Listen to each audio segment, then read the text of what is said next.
Hei alle sammen.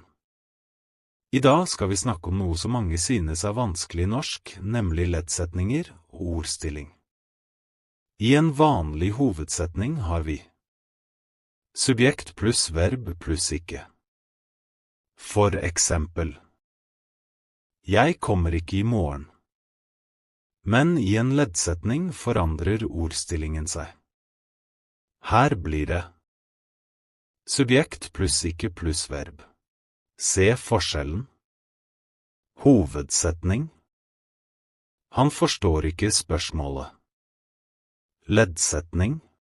Hun sa at han ikke forstår spørsmålet. Ser du? Ikke kommer før verbet i leddsetningen. Det samme gjelder med ord som at, fordi, hvis, når, selv om, som, da, om. I denne videoen skal du lære 50 viktige leddsetninger du kan bruke i hverdagen. La oss starte. Jeg vet at han kommer i morgen. Jeg vet at han kommer i morgen. Jeg vet at han kommer i morgen. Hun sa at hun ikke forsto spørsmålet. Hun sa at hun ikke forsto spørsmålet. Hun sa at hun ikke forsto spørsmålet. Vi håper at dere kan hjelpe oss. Vi håper at dere kan hjelpe oss. Vi håper at dere kan hjelpe oss. Han tror at det blir vanskelig. Han tror at det blir vanskelig. Han tror at det blir vanskelig. Jeg lurer på om de har tid. Jeg lurer på om de har tid. Jeg lurer på om de har tid. Hun spurte om jeg kunne bli med. Hun spurte om jeg kunne bli med. Hun spurte om jeg kunne bli med. Vi vet ikke om han har flyttet. Vi vet ikke om han har flyttet. Vi vet ikke om han har flyttet. Kan du si fra når du er klar? Kan du si fra når du er klar? Kan du si fra når du er klar? Ring meg før du drar hjemmefra. Ring meg før du drar hjemmefra. Ring meg før du drar hjemmefra. Jeg blir hjemme fordi jeg føler meg syk. Jeg blir hjemme fordi jeg føler meg syk. Jeg blir hjemme fordi jeg føler meg syk. Hun dro tidlig siden hun var trøtt. Hun dro tidlig siden hun var trøtt. Hun dro tidlig siden hun var trøtt. Vi må skynde oss hvis vi skal rekke toget. Vi må skynde oss hvis vi skal rekke toget. Vi må skynde oss hvis vi skal rekke toget. Jeg skal hjelpe deg selv om jeg har det travelt. Jeg skal hjelpe deg selv om jeg har det travelt. Jeg skal hjelpe deg selv om jeg har det travelt. Han trener mye for at han skal bli bedre. Han trener mye for at han skal bli bedre. Han trener mye for at han skal bli bedre. Hun studerer hardt slik at hun kan bestå eksamen.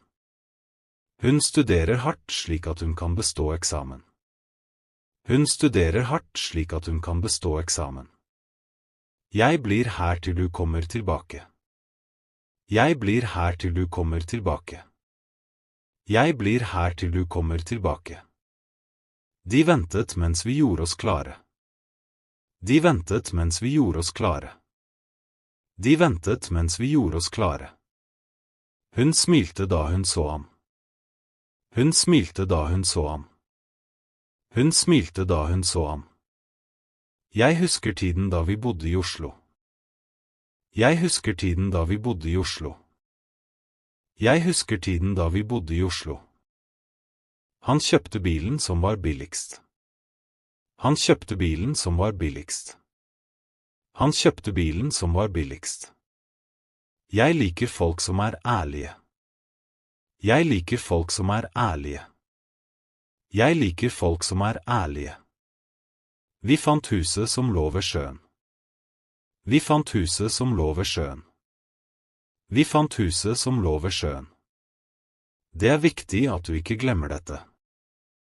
Det er viktig at du ikke glemmer dette. Det er viktig at du ikke glemmer dette. Hun er glad fordi hun har fått jobb. Hun er glad fordi hun har fått jobb.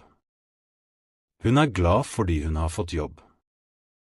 Jeg ble overrasket da jeg hørte nyheten. Jeg ble overrasket da jeg hørte nyheten. Jeg ble overrasket da jeg hørte nyheten. Vi blir inne hvis det regner i morgen. Vi blir inne hvis det regner i morgen. Vi blir inne hvis det regner i morgen. Han sa opp jobben fordi han ikke trivdes. Han sa opp jobben fordi han ikke trivdes. Han sa opp jobben fordi han ikke trivdes. Jeg vet ikke hvorfor hun ikke svarte. Jeg vet ikke hvorfor hun ikke svarte. Jeg vet ikke hvorfor hun ikke svarte. Hun forklarte hvordan vi kunne løse problemet. Hun forklarte hvordan vi kunne løse problemet. Hun forklarte hvordan vi kunne løse problemet. Vi diskuterer hva vi skal gjøre videre. Vi diskuterer hva vi skal gjøre videre. Vi diskuterer hva vi skal gjøre videre. Jeg forstår ikke hva han mener. Jeg forstår ikke hva han mener. Jeg forstår ikke hva han mener. Hun fortalte meg hvor hun hadde vært. Hun fortalte meg hvor hun hadde vært. Hun fortalte meg hvor hun hadde vært. Kan du vise meg hvor jeg kan parkere? Kan du vise meg hvor jeg kan parkere? Kan du vise meg hvor jeg kan parkere? Vi vet hvem som har tatt nøklene. Vi vet hvem som har tatt nøklene. Vi vet hvem som har tatt nøklene. Jeg husker ikke hvem jeg snakker med. Jeg husker ikke hvem jeg snakker med. Jeg husker ikke hvem jeg snakker med. Det mulig at de allerede har reist. Det mulig at de allerede har reist. Det mulig at de allerede har reist. Hun spurte hva klokken var. Hun spurte hva klokken var. Hun spurte hva klokken var. Jeg vet ikke når møtet begynner. Jeg vet ikke når møtet begynner. Jeg vet ikke når møtet begynner. Han sa at han aldri hadde vært der før. Han sa at han aldri hadde vært der før. Han sa at han aldri hadde vært der før. Vi håper at dere ikke blir forsinket. Vi håper at dere ikke blir forsinket. Vi håper at dere ikke blir forsinket. Hun lurte på om det var sant. Hun lurte på om det var sant. Hun lurte på om det var sant. Jeg ble glad da jeg fikk meldingen. Jeg ble glad da jeg fikk meldingen. Jeg ble glad da jeg fikk meldingen. Han forklarte hvorfor han kom for sent. Han forklarte hvorfor han kom for sent. Han forklarte hvorfor han kom for sent. Vi vet at dette kan ta tid. Vi vet at dette kan ta tid. Vi vet at dette kan ta tid. Hun spør alltid om vi trenger hjelp. Hun spør alltid om vi trenger hjelp. Hun spør alltid om vi trenger hjelp. Jeg blir sint hvis du ikke hører på meg. Jeg blir sint hvis du ikke hører på meg. Jeg blir sint hvis du ikke hører på meg. Han sikker på at han har rett. Han sikker på at han har rett. Han sikker på at han har rett. Vi enige om at vi må prøve igjen. Vi enige om at vi må prøve igjen. Vi enige om at vi må prøve igjen. Hun håper at alt går bra.